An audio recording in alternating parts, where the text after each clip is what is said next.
Bueno, hermanos, pues muy buenos días. Espero que hayan tenido una semana excelente para los que me están escuchando en online y para los que están aquí, pues yo sé que les fue bien en la semana. Dios los ha bendecido y me da mucho gusto por ver mis hermanas y hermanos y espero que haya sido de bendición el tema de la semana pasada, que la verdad para mí yo creo que sí me gustó mucho el tema. Y antes de comenzar yo quisiera hablarles sobre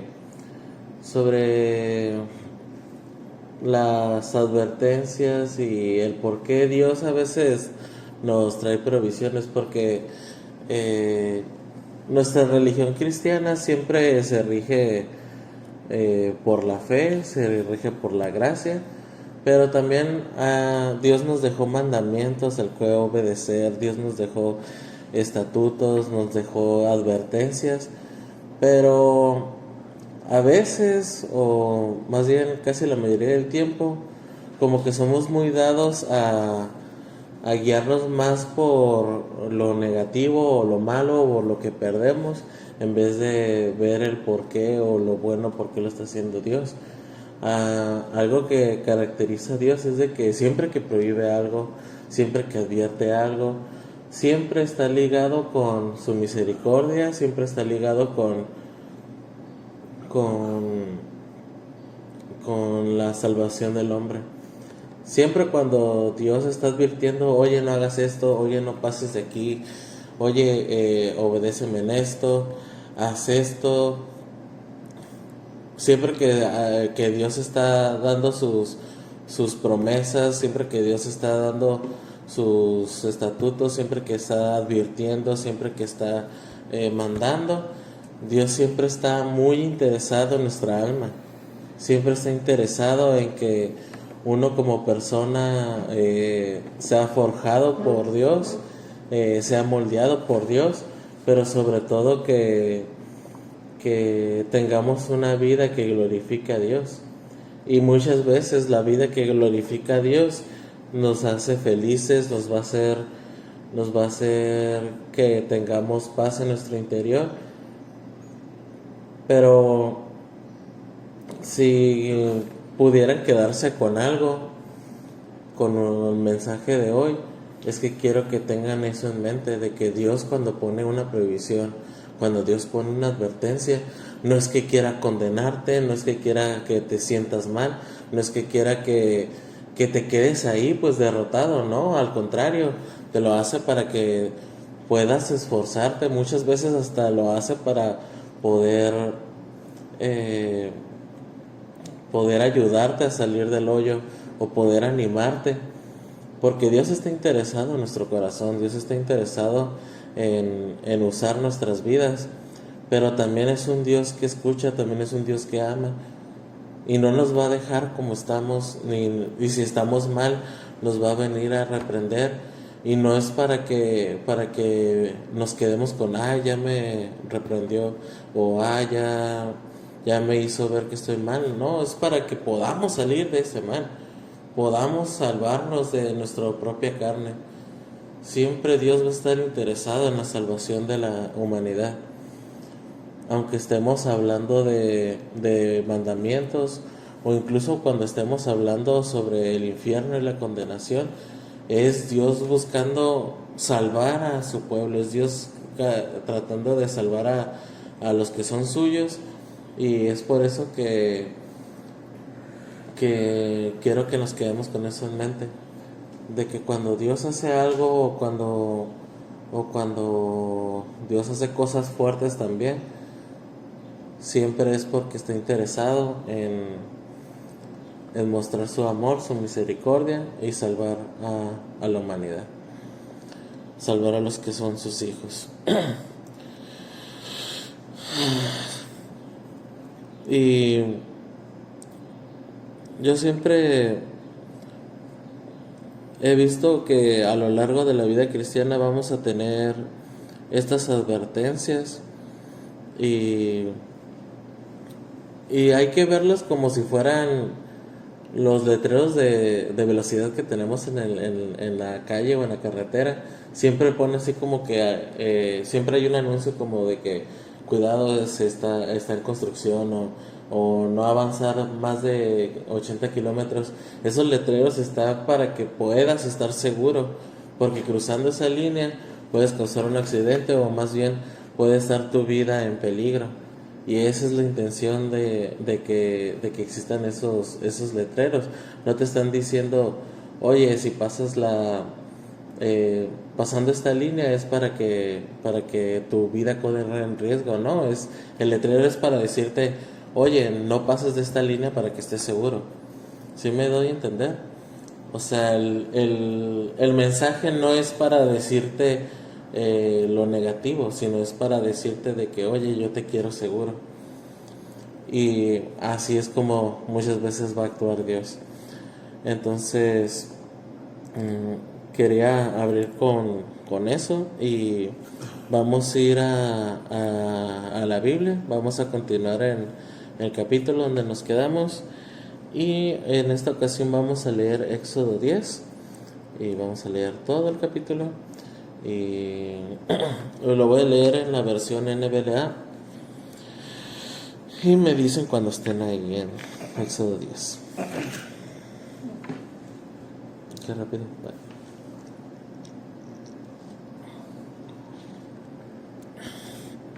Va. Éxodo 10. Entonces el Señor dijo a Moisés: Preséntate a Faraón, porque yo he endurecido su corazón y el corazón de sus siervos, para mostrar estas señales mías en medio de ellos, y para que cuentes a tu hijo y a tu nieto cómo me he burlado de los egipcios, y cómo he mostrado mis señales entre ellos, y para que ustedes sepan que yo soy el Señor. Moisés y Aarón fueron a Faraón y le dijeron: Así dice el Señor, el Dios de los hebreos: ¿Hasta cuándo rehusarás humillarte delante de mí? Deja ir a mi pueblo para que me sirva. Porque si te niegas a dejar ir a mi pueblo, entonces mañana traeré langostas a tu territorio. Cubrirán la superficie de la tierra, de modo que nadie podrá ver el suelo. También comerán los restos de lo que ha escapado, lo que les ha quedado del granizo, y comerán todo árbol que crece para ustedes en el campo. Llenarán tus casas, las casas de todos tus siervos y las casas de todos los egipcios, algo que ni tus padres ni tus abuelos han visto desde el día que vinieron al mundo hasta hoy. Moisés se volvió y salió de la presencia de Faraón, y los siervos de Faraón le dijeron: ¿Hasta cuándo este hombre nos será causa de ruina? Deje ir a los hombres para que sirvan al Señor su Dios. ¿No se da cuenta de que Egipto está destruido? Entonces hicieron volver a Moisés y a Aarón ante Faraón, y él les dijo: Vayan, sirvan al Señor su Dios. ¿Quiénes son los que han de ir? Y Moisés respondió: Iremos con nuestros jóvenes y nuestros ancianos, con nuestros hijos y nuestras hijas, con nuestras ovejas y nuestras vacas, porque hemos de celebrar una fiesta solemne al Señor. Así sea el Señor con ustedes, les dijo Faraón. Si los dejo ir a ustedes y a sus pequeños, tengan cuidado porque tienen malas intenciones. No será así. Vayan ahora solo ustedes los hombres y sirvan al Señor, porque eso es lo que han pedido. Y los echaron de la presencia de Faraón. Entonces el Señor dijo a Moisés: Extiende tu mano sobre la tierra de Egipto para traer la langosta, a fin de que suba sobre la tierra de Egipto y devore toda planta de la tierra, todo lo que el granizo ha dejado. Moisés extendió su vara sobre la tierra de Egipto, y el Señor hizo soplar un viento del oriente sobre el país todo aquel día y toda aquella noche. Y al venir la mañana, el viento del oriente trajo las langostas. Subieron las langostas sobre toda la tierra de Egipto y se asentaron en todo el territorio de Egipto. Eran muy numerosas. Nunca había habido tantas langostas como antes, ni las habría después, porque cubrieron la superficie de toda la tierra, y la tierra se oscureció. Se comieron toda planta de la tierra y todo el fruto de los árboles que el granizo había dejado. Así que nada verde quedó en el árbol o planta del campo por toda la tierra de Egipto. Entonces Faraón llamó apresuradamente a Moisés y a Aarón y dijo: He pecado contra el Señor su Dios y contra ustedes. Ahora pues les ruego que perdonen mi pecado solo esta vez, y que rueguen al Señor su Dios para que quite de mí esta muerte. Moisés salió de la presencia de Faraón y oró al Señor, y el Señor cambió el viento a un viento occidental muy fuerte que se llevó las langostas y los arrojó al mar Rojo. Ni una langosta quedó en todo el territorio de Egipto. Pero el Señor endureció el corazón de Faraón y éste no dejó ir a los israelitas. Entonces el Señor dijo a Moisés: Extiende tu mano hacia el cielo para que haya tinieblas sobre la tierra de Egipto, tinieblas tales que puedan tocarse. Y extendió Moisés su mano hacia el cielo, y hubo densas tinieblas en toda la tierra de Egipto por 3 días. No se veían unos a otros, nadie se levantó de su lugar por 3 días. Pero todos los israelitas tenían luz en sus moradas. Entonces llamó a Faraón a Moisés y le dijo: Vayan, sirvan al Señor, solo que sus ovejas y sus vacas queden aquí. Aún sus pequeños pueden ir con ustedes. Pero Moisés contestó: Tú también tienes que darnos sacrificios y holocaustos para que los sacrifiquemos al Señor nuestro Dios. Por tanto, también nuestros ganados irán con nosotros. Ni una pezuña quedará atrás, porque de ellos tomaremos para servir al Señor nuestro Dios. Nosotros mismos no sabemos con qué hemos de servir al Señor hasta que lleguemos allá.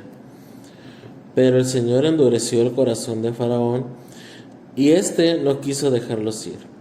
Entonces Faraón dijo a Moisés: Apártate de mí, cuídate de volver a ver mi rostro, porque el día que veas mi rostro morirás.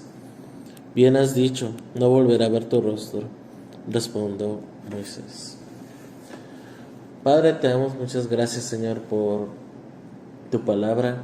Gracias, Señor, por tu amor, por tu misericordia. Y te pedimos que el mensaje de hoy podamos escucharlo, podamos entenderlo, Señor. Y sobre todo, que podamos tener una vida que glorifique tu nombre. Que podamos entender lo que dice tu palabra. Que podamos aplicar lo que hemos escuchado de ti. Y podamos tener una vida que te glorifique a ti, Señor. Te pedimos, Padre Santo, que bendigas a cada uno de mis hermanos. Y te pido, Señor, que también si lo está escuchando alguien que necesitaba la palabra, pues de que sea tocado por ti, Señor, que pueda entenderlo y que pueda llevarse algo a su vida. Te pido todo esto en el nombre de tu Hijo. Amén. Bueno, pues ya llegamos a las últimas, más bien las penúltimas plagas. Ya nada más falta una, que va a ser la más fuerte para Egipto. Y vemos que en esta ocasión ya vimos la de las langostas, que fueron las que terminaron de comer lo que había quedado del granizo. Si recuerdan la semana pasada que cayó el granizo, pues acabó con los sembradíos que tenían, que ya habían dado fruto, estaba matando también al ganado. Y sobrevivió, no sé si recuerdan, como hay como 2 versículos que dice que es lo que sobrevivió. Entonces las langostas terminaron de rematar todo eso. Entonces ahora sí vemos que Egipto, hasta los propios siervos dicen: pues no ven que el país está destruido, ya no tenían ya ni qué comer. Y entonces vemos que pues que la nación de Egipto necesita, ahora sí quedó todo necesitado. Y de hecho es por eso que hasta el faraón al principio los quiere dejar salir, pero no quiere que deje a sus hijos. Y luego cuando los va a volver a dejar salir, pues ahora les pide que dejen los animales. ¿Por qué? Porque realmente ellos ya no tenían ni qué comer. Era una nación que necesitaba comida. Y pues obviamente dice, pues vayan a adorar a Dios, pero pues vamos a cobrarnos con los ganados que ustedes tienen. Que al final, pues sí les pertenecía a los hebreos, pero pues también era parte del país de Egipto. Entonces obviamente el faraón quiere tener el control, y si miró que en la tierra de Gosén todavía había para poder sacar, para proveer para el país, pues lo iba a aprovechar. Yo creo que es pues algo lógico, ¿no? Que podría tomar cualquier gobernante. Pero si se dan cuenta, en esta ocasión atacaron a algo muy importante para los egipcios. Los dejaron con hambre, los dejaron sin ganado, sin frutas, sin verduras, les dejaron sin trabajo, murieron personas al estar con el granizo, se acabó con todas sus cosechas. Pero algo que la mayoría de los egipcios, o quiero decir todos los egipcios, adoraban, eran al sol. A ellos pensaban que era un dios llamado Ra, y era como que es el que nos protege todos los días, es el que nos da la luz todos los días, él es el Dios que siempre está protegiéndonos. Y Dios ataca a ese Dios.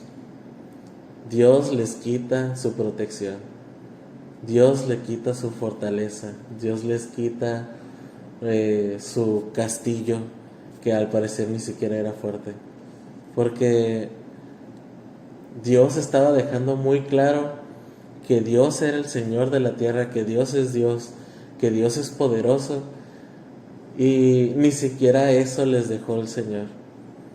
Atacaron al Dios más fuerte que tenían. Incluso creo que los faraones son representaciones de ese Dios, que reencarnados según esto. Entonces, ahora sí que atacaron a lo que más orgullo tenían, o a la protección más certera que tenían. Una protección falsa, una protección efímera, pero dense cuenta que es un golpe demasiado bajo para los egipcios. Ahora sí que dicen, ya no tenemos nada, Dios ha vencido todo. Es un golpe demasiado bajo, pero vemos que en la narrativa el faraón siguió endureciendo su corazón. Y no es solamente el faraón, sino que ya literalmente dice, Dios endureció el corazón del faraón. Y Dios endureció el corazón del faraón. Yo creo que algo que caracterizó mucho este mensaje, más bien esta parte de la historia narrativa, es que hasta empieza con eso, de que va a endurecer el corazón del faraón, y Dios endureció el corazón del faraón, y cada cosa que hacía, Dios siguió endureciendo el corazón del faraón. Y algo que tenemos que entender es que hay una distinción, porque antes decía que el faraón endurece su corazón, pero ahora literalmente dice que Dios es el que lo endurece. ¿Qué es la diferencia aquí? Bueno, cuando endurecemos nuestro corazón, muy generalmente, más bien siempre cuando endurecemos nuestro corazón, se refiere al hecho de que nosotros elegimos el mal o el rechazar a Dios ante Dios. Siempre cuando estamos en un conflicto, cuando sabemos que tenemos que hacer lo bueno, pero también está la opción mala, y elegimos hacer lo malo, o elegimos seguir con nuestro pecado, o elegimos querer satisfacer nuestra carne conforme a lo que, a pesar de que lo que sabemos que está mal, eso es endurecer nuestro corazón. Dios permite que lo hagas, y vamos a vivir con las consecuencias. Pero cuando la Biblia está diciendo que Dios endureció su corazón, hay un punto de no retorno donde ya literalmente Dios abandona al hombre, y entonces ya ni siquiera existe un conflicto, ya ni siquiera existe el hecho de sentir, ay, pero yo voy a estar mal. No, es literalmente ya la naturaleza humana a su máximo esplendor, dejando a Dios que sea lo que el hombre quiere ser, y eso significa que Dios endureció el corazón. Es así como que Dios no va a mover ni siquiera un dedo para persuadir o llegar a conflicto a esa persona, ¿no? Y eso es lo que pasó con Faraón. Ya ni siquiera existió un conflicto de decir, ah, pues a lo mejor sí estoy mal, debería dejarlos salir. No, es como que el Faraón ya tuvo demasiadas oportunidades para hacer eso. Desde antes de que empezara la plaga, el Faraón decidió endurecer su corazón porque no quería humillarse ante Dios. Y nuevamente siguió y siguió y siguió, y hasta que vemos que después de la plaga número 5, ahora sí como que ya empezó a Dios a endurecer, y ya vemos que ya para este punto ya es Dios el que está endureciendo el corazón. Es decir, ya ni siquiera está haciendo nada por persuadir al Faraón. El Faraón ya es una persona que está abandonada por Dios. Pero vemos algo muy importante, que Dios hace todo esto no solo porque quiere ser malo con el Faraón, o no solo porque se quiere ensañar contra el Faraón. No, al principio lo deja muy claro que va a hacer que está endureciendo el corazón del Faraón porque va a hacer maravillas, va a hacer sus milagros, y los hijos de sus hijos van a saber. Incluso tantos años que ha pasado y el día de hoy estamos hablando de esto, de que Dios golpeó a la nación de Egipto. Dios golpeó lo que incluso al Dios que más adoraba Egipto. Entonces vemos que sí se cumplió la palabra del Señor, que a pesar de todas las generaciones que han pasado, seguimos hablando de esto. Y esto, lo que hizo el Señor con Egipto, fue una demostración de su poder y de su misericordia, pero sobre todo sobre su gloria. Dios se glorificó por medio de la vida de Faraón, pero esta vez usó la vida de Faraón pues ya lo dejó ser, pues ya dijo, no, esta persona no se va a arrepentir, pues lo voy a usar aún así para mis fines. Aún así lo voy a usar para mi propia glorificación. Aún así lo voy a usar para que mi nombre sea exaltado en toda la tierra, y de que nosotros los cristianos, cuando veamos todo lo que hizo Dios en aquel día, podamos valorarlo, podamos ver que nuestro Dios es real, y podamos escuchar la voz de Dios en medio de su palabra. Y a lo largo de toda la serie que hemos visto, hemos escuchado la voz de Dios. A lo largo de la serie hemos visto que Dios se ha glorificado, y por eso estamos... Y por eso es un hecho lo que está diciendo Dios en este momento. Entonces, cuando Dios endurece el corazón, es cuando ya definitivamente no va a haber un conflicto en esa persona, y la persona va a hacer el pecado que siempre quiso ser. Ya no va a haber remordimientos. Pero vemos algo muy importante, de que en las dos ocasiones como que el Faraón quiso decir, sí hubo como que, ay, he pecado, sí hubo como que oren por mí, pero ya ni siquiera es un arrepentimiento genuino, más bien es como un remordimiento. Es como decir, ay, pues mi nación se está muriendo, pues tengo que hacer algo para que se quite el mal de las langostas, para que se quite la oscuridad. Entonces ni siquiera es un arrepentimiento, es como decir, ya sé que si les digo esto lo van a hacer, porque ya en diferentes ocasiones Cuando Moisés suplicaba, Moisés lo hacía. Entonces era como ya irse a la segura. Es como, si le digo que he pecado, me van a quitar las langostas. Y es exactamente lo que hizo. En realidad no hubo un arrepentimiento, no hay intenciones de humillarse ante Dios, no hay intenciones de reconocer a Dios como el Señor de la tierra. En el faraón no hay ninguna intención de glorificar a Dios, y sin embargo, pues vamos a ver que Dios va a usar su vida para traerle gloria a Él mismo. Esta persona pues ya ha sido condenada, y a lo largo de la narrativa bíblica yo creo que solo podemos encontrar dos tipos de ejemplos que esto pasa. Uno, pues obviamente es el faraón, pero también encontramos en la Biblia que también habla sobre la apostasía. También es una forma de que es un punto de no retorno para las para los para que Dios diga, pues voy a abandonar a esta persona.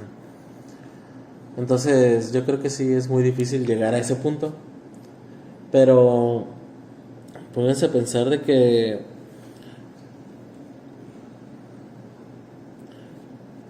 el faraón sí está describiendo la naturaleza humana como es. Así somos como faraón. Somos personas que no nos vamos a querer humillar ante Dios.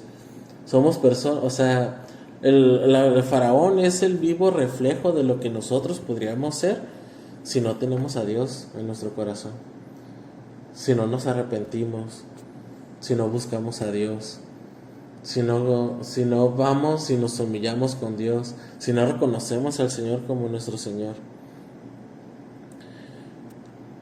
Y muchas veces van a existir personas así de que toda la vida estuvo escuchando de la palabra de Dios, toda la vida, o muy posiblemente es un familiar nuestro, que toda la vida hemos querido que venga con el Señor, de que se arrepienta, de que conozca a Dios, pero vemos que no quiere y no quiere y no quiere y no quiere. La única esperanza que tenemos es de que sigue con vida, pero una persona que sigue rechazando a Dios, que sigue rechazando el Evangelio, que sigue rechazando el mensaje de Cristo, en algún punto sí va a haber un punto de no retorno, donde Dios ya no va a crearle conflicto, donde Dios ya no va a hacer nada por esa persona para que venga para que vaya a arrepentimiento. Y está gacho, pero si pasó con Faraón, puede pasar con cualquiera. Pero no solamente con ellos, también puede pasar con las personas que están yendo a una iglesia. Personas que como dicen hebreos, que están degustando de la fe, que degustaron de los dones celestiales, pero aún así no comieron del don celestial. Aún así prefirieron rechazar al Señor. O sea, son personas que muy posiblemente están congregándose en una iglesia, que están escuchando la palabra de Dios, o tal vez hasta son simpatizantes con Dios, o incluso pueden ser personas que dicen, yo no estoy peleado con Dios, a mí me gusta escuchar de Dios, lo que bueno que pueda sacar de Dios, pues para mí está bien, Dios me ayuda, yo estoy bien con Dios. Pero son personas que quieren estar bien consigo mismos.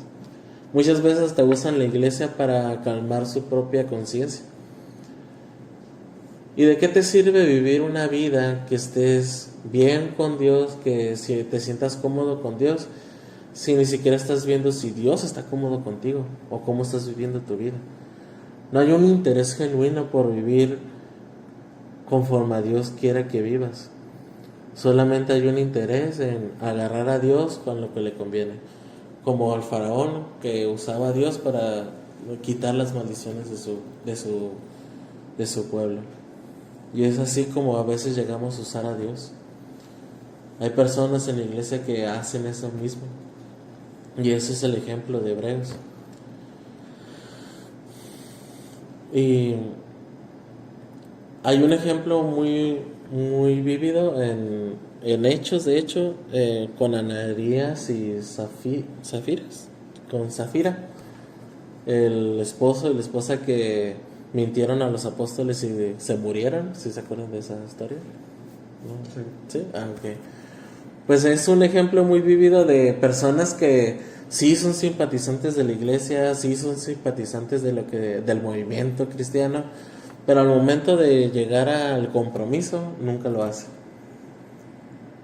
Y en esta ocasión, pues en este caso específico, hasta se murieron por no comprometerse con el Señor.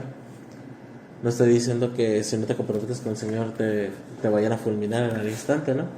Pero muy posiblemente vas a morir espiritualmente, y cuando mueras en la carne, pues ya va a ser una muerte eterna. Pero ese es el peligro de no comprometerse con el Señor, ese es el peligro de jugar con Dios, ese es el peligro de estar jugando con Dios día tras día, pensando que estás bien, dándole rienda suelta a tus pecados, queriendo vivir con tus pecados y queriendo vivir con lo bueno que te ofrece Dios. No quererte entregar a Dios completamente, pero te quieres entregar al pecado completamente. Y miran, cuando sintamos esa dualidad, cuando sintamos que estamos en conflicto, pues muy posiblemente no pertenecemos, más bien tenemos la garantía que Dios todavía no nos ha abandonado a nuestra suerte. Tenemos la garantía que todavía Dios quiere hacer algo con nuestra vida. Tenemos la garantía de que el Señor todavía está tocando fibras de nuestro corazón para que nos arrepintamos. Pero algo muy importante que tienen que entender es que hay un punto de no retorno. La palabra dice que no va a contender con Dios, con el hombre para siempre. Entonces sí es muy real ese punto de no retorno. Hay un punto en la vida del hombre donde pasándola ya no va a poder arrepentirse, ya no va a poder alcanzar la salvación, ya no va a poder rendir su vida para Dios, porque va a traspasar ese punto de no retorno.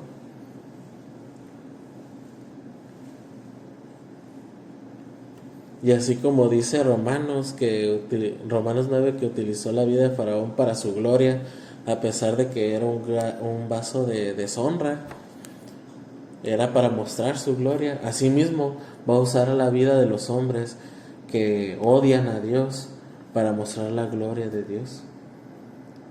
No hay hombre en la tierra que no vaya a demostrar la gloria de Dios,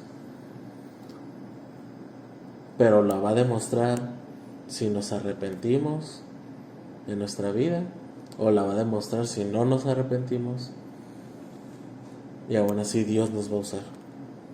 Aún así Dios va a usar esa vida para mostrar su gloria. Y algo que tenemos que estar presentes también es que muchas veces yo sé que existen cristianos genuinos. Si vemos teológicamente, yo sé que pueden existir cristianos que pueden estarse descarrileando. Y yo sé que son personas o que piensan que tienen la salvación asegurada, o que piensan que igual Dios me va a perdonar.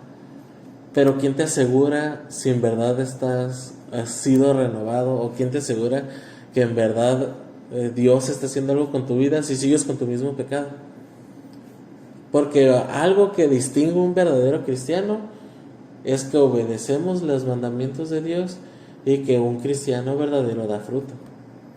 Y si tú no estás dando fruto, si tú no estás dando esas señales de un hijo de Dios, ¿por qué estás tan confiado en que Dios te va a salvar cuando mueras? ¿Por qué estás tan confiado en seguir con tu pecado?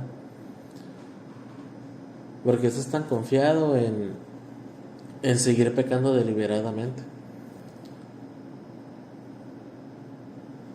De andar con una mujer que tal vez no te conviene, o igual voy a ver pornografía, igual Dios me perdona después, o ya sé que esto está mal, pero pues somos chavos, después me arreglo con Dios.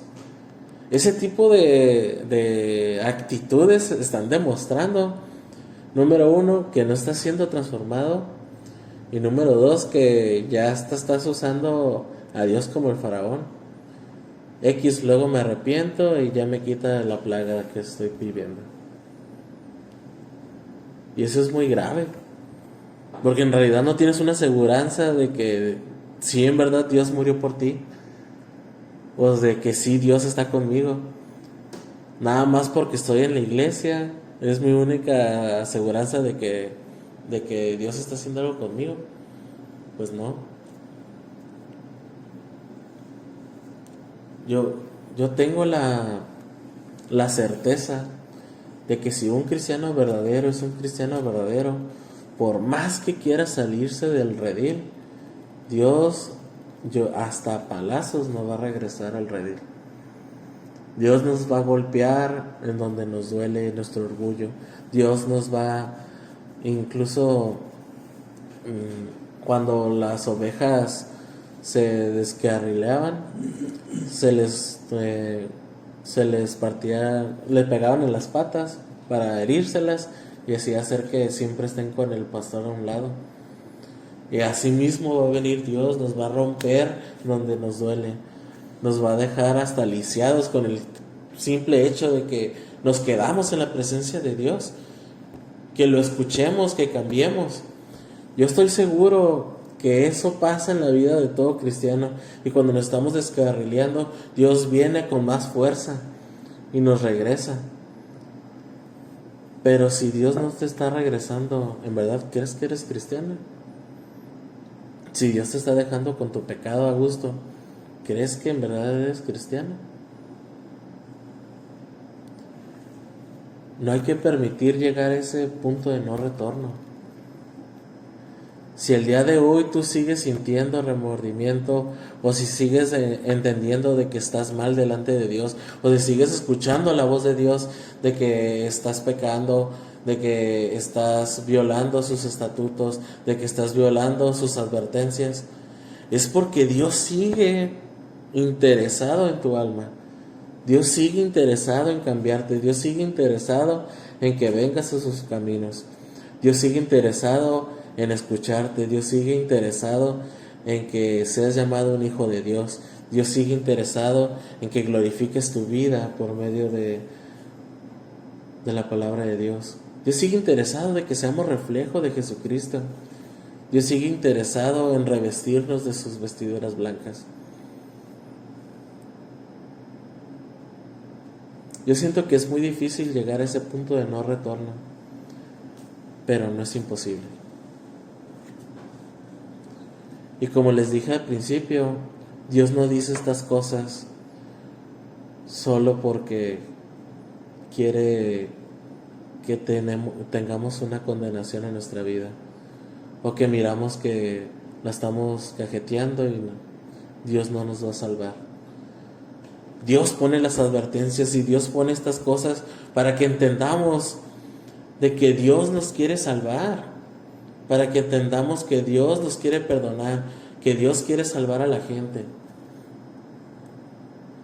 Estas advertencias es para decir, oye, si pasas de aquí, yo no voy a salvarte. No es, si pasas de aquí, yo voy a destruirte y voy a usar tu vida como a mí me plazca, y aunque no me quieras glorificar, voy a usar tu vida para glorificarte. Ese no es el punto. El punto es una advertencia de decirte, oye, tienes la oportunidad de salvarte todavía, tienes la oportunidad de todavía rendirte, tienes la oportunidad de humillarte ante mí, tienes la oportunidad de entregarme tu vida todavía. Eso es el punto.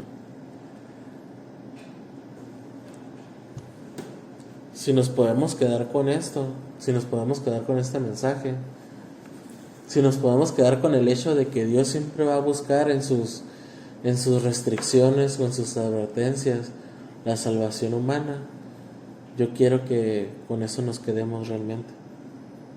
De que sí, que estamos mal, de que sí, que estamos pecando, pero todavía hay oportunidad de arrepentirnos. Y no lo veamos como una excusa como lo estaba haciendo Faraón. de que es un pase libre a seguir pecando, porque eso no es lo que está diciendo Dios. No es un pase libre que nos está dejando Dios para que sigamos con nuestros pecados.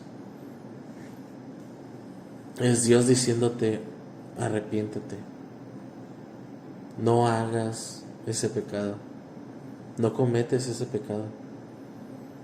Yo de antemano te estoy diciendo que está mal para que no lo cometas.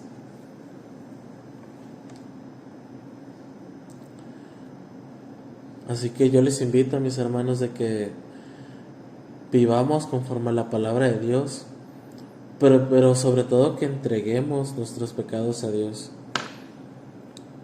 que nos arrepintamos de corazón, que realmente queramos buscar la voz de Dios, y que de corazón realmente vayamos con Dios, porque hay un punto de no retorno, y yo no quisiera que nadie llegara a ese punto. Y si el día de mañana te estás encontrando haciendo el mismo error de siempre, dejando de confiar en Dios, dejando de creer en su palabra, llegan las dificultades y otra vez tu refugio no es Dios, sino que es tu dinero o es tu trabajo. Si el día de mañana te vuelves otra vez ese pecado, el día de mañana yo quiero que recuerdes que vuelvas con el Señor. La vida cristiana no es fácil, y yo sé que muchas veces los pecados los volvemos a cometer.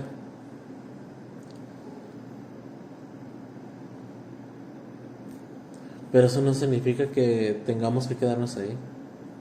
Tenemos que volver con el Señor. Nos empezamos a descuidar y vamos a volver a hacer cosas que a lo mejor ya creíamos superadas. Así que esforcémonos, sigamos con el camino de Dios, sigámonos esforzando por no llegar a pecar, sigámonos esforzando por no llegar a ser el hombre que éramos antes, no llegar a ser la persona que éramos antes. Pero sobre todo vivamos una vida de arrepentimiento. Que el Señor nos deja ese gran regalo que todo cristiano tiene que hacer a lo largo de su vida: vivir una vida de arrepentimiento. Una vida de arrepentimiento genuino. Un cristiano que en verdad quiere cambiar lo que es él y deja todo a las manos de Dios, y se esfuerza junto con Dios para glorificarlo, y se esfuerza junto con Dios para poder cambiar.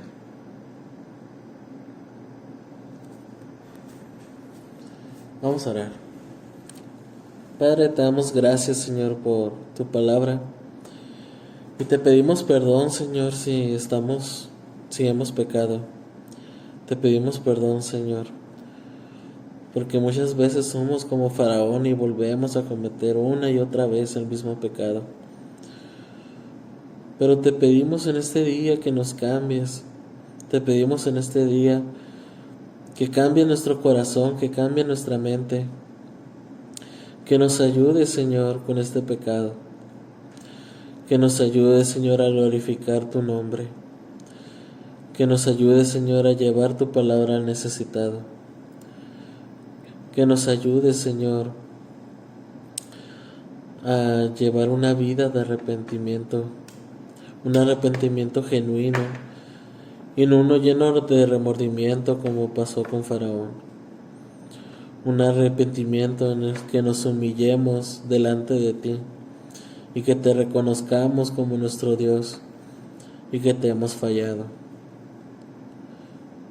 Ayuda a cada uno de mis hermanos de Camino de Gracia. Ayuda a cada uno de mis hermanos que escucha el mensaje.